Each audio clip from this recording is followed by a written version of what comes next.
How does it feel to be back, right? Is it a little bit deja vu, or what are the feelings?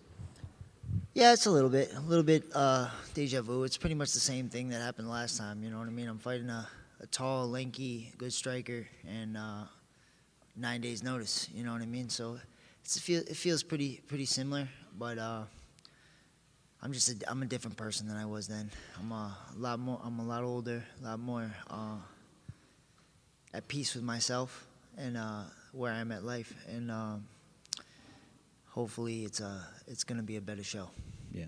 Also, do you mind bringing the mic closer so we can? Yeah, I'm sorry. And you talk about how you're a different person. Can you describe like how different you are from the last time we saw you in the octagon to this time?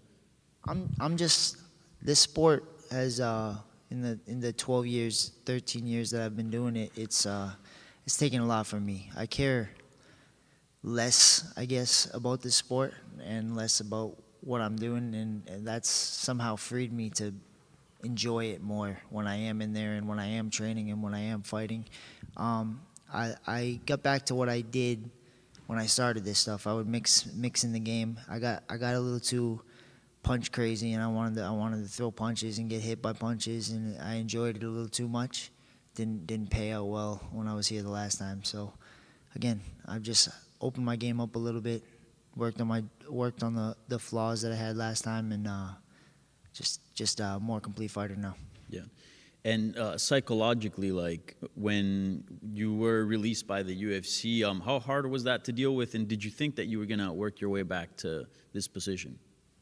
I've talked about it a few times. I went through a really bad time with relationships, with everything else. My life was just a mess. I was very close to ending this thing, ending it all, and being done. You know what I mean?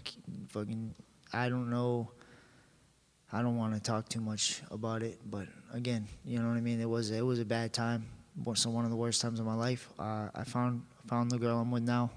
My beautiful girlfriend. She saved me, saved my life, helped me find God a lot better, and I'm just in a better place. Yeah.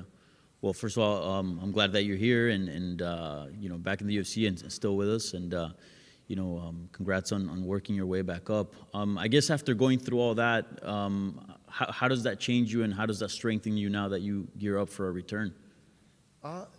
I feel like I'm where God put me, where I'm supposed to be. I feel like this is the guy that should have been here in 2021. You know what I mean? The guy that is mentally focused, enjoys this stuff again. Like, then I was just kind of going through the motions, and I was happy to be here, but I was kind of just happy to be here. You know what I mean? I'm not that guy no more. I don't care. Like, I'm coming to kill. I'm coming to knock him out, and he has to kill me to get me out of there. Yeah. And lastly, if you can give us, you kind of compared him already to like Sean O'Malley in the sense that he's tall, lanky, but can you give us sort of your assessment of Malcolm, and how do you see the fight going? I think Malcolm's a great fighter. He's 9-0 for a reason. He's a powerful guy, has power in both hands. He looks to counter a lot. Again, he might change, he could do something completely different this time, but again, a lot of his fights he counters and looks for the big hooks, and he can wrestle, he can grapple, he can do everything. So I expect what I do very well is push pressure, control the pace of the fight, and use my wrestling here and there, and do what I'm supposed to do. Hey, Kris. Your career is just inextricably linked to Sean O'Malley, at least your UFC career. I just wonder did you get to see his performance last weekend? Do you have any thoughts on sort of what has transpired with him since you two met? He's a great fighter. He was a champion for a reason. You just run into Marab, what are you going to do? You know what I mean? That's basically what it is. He looked great in that fight. He just fought Marab and can't really get over that. Fair enough. Thanks, Kris. Kris, Julian Virgin. First of all, man, thank you for your level of honesty when it comes to what you've been battling with. I'm curious, how did this fight come about?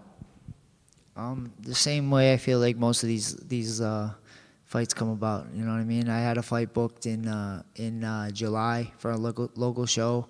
And my manager called me up one night and was like, how fat are you right now? And I was like, okay, I'm pretty fat. And he's like, oh, stop eating and let's go. So that was basically it. It was on July 4th, like 10 days out, and I was like, okay, I gotta start. I went home, 12 o'clock at night. I'm running through the streets of Woonsocket, freaking 3 miles, 4 miles, trying to sweat and like a psychopath because I get a little too crazy with this stuff. But yeah, man, it's I feel like that was the only way this was gonna happen. And with the short notice, you talked about some of the things that you've dealt with mentally. What kind of jolt does that give you, like knowing that, hey, there's a goal ahead of me? Yeah, man, it's just great. I keep saying it all the time. Like, God is good. God is always good. You know what I mean? He puts things in your life when you're strong enough to deal with them, and he takes things out of them when you're not. And that's basically all it is. My belief is never been stronger. It's never been more complete. I'm so at peace with life, and whatever comes of this thing is just part of the journey. I love it. I love everything about it. The last time you were in the UFC octagon, you had an opportunity against a Sean O'Malley, but this is a unique opportunity too. Malcolm Wellmaker is a local fighter from out of Augusta. He will have a lot of people here representing him. Could you talk about the opportunity that is ahead of you right now? It's a great opportunity. He's got a lot of buzz on him right now. He's got a lot on his name. He's doing good things. He's a great fighter. I have nothing but respect for him. But again, you're in my way, and I have to put you down, and that's the only way it's gonna be. You know what I mean? I've been saying this to myself. I am inevitable. My time is inevitable. I'm here for a reason. I got back for a reason. There's no stopping me. Thank you for your time, man. Thank you, sir. Hey, Kris. So you talked a lot about your faith and what's that meant to you, what that's meant to you. Are there any particular passages or books that you've really drawn strength from in these past couple months and years away from the UFC? Not really. Not really. There's just the book itself is in the spirit of God and being in my life. It's like there's no specific part of the book that I hear to more, but it's just everything about it has helped me live my life better, has helped me keep the people in my life better, has helped me be a better person, has helped me treat people better. Before I realize, there's times in my life where I realize I'm just not a good person. I'm not treating my family well. I'm not treating my life well because I'm just being selfish. And this has helped me change my whole outlook on life. Would you say it's changed the way you're approaching this fight, at least mentally? Do you feel freer or different as you head into this fight?